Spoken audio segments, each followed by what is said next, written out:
Worship is something that we're doing all the time, just as we breathe, day by day, living out our relationship with Jesus. One expression of that worship, we can use music and song, which is amazing. Sometimes as a worship leader, you feel, you know it's not right, you know it's not true, but you feel that pressure of, I've got to bring something.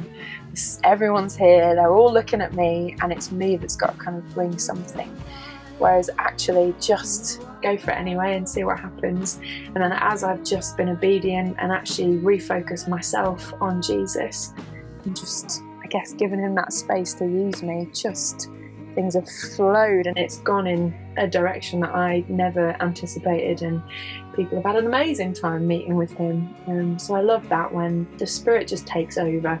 Those moments where you kind of wait in that risk and trust that God's got something he wants to say, and wait until it's almost uncomfortable and then just go with it, and you just see God kind of move and it sort of takes off, and there's a moment where everyone can join in on that. It's just amazing.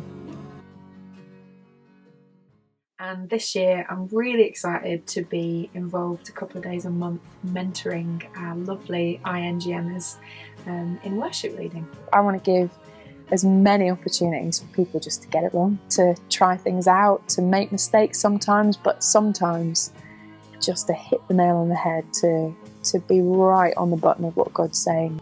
The most important thing that I look for in worship leaders and people who want to lead worship, you know, if they can sing in tune, brilliant, but I'd much rather have someone who loves Jesus, who is living a surrendered life, who's honouring God.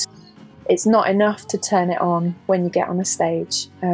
Lead yourself in worship as much as possible. Get used to just experimenting and singing out and getting familiar with words and expressing your heart to God in your own time, and kind of hone that skill and that craft and learn to hear his voice in those spaces and in those moments. And then when you've kind of got loads of people looking to you for something, then it's something which just flows naturally and comes out of who you are anyway. I think that's amazing. Just being willing and then watching what God does through you is just brilliant.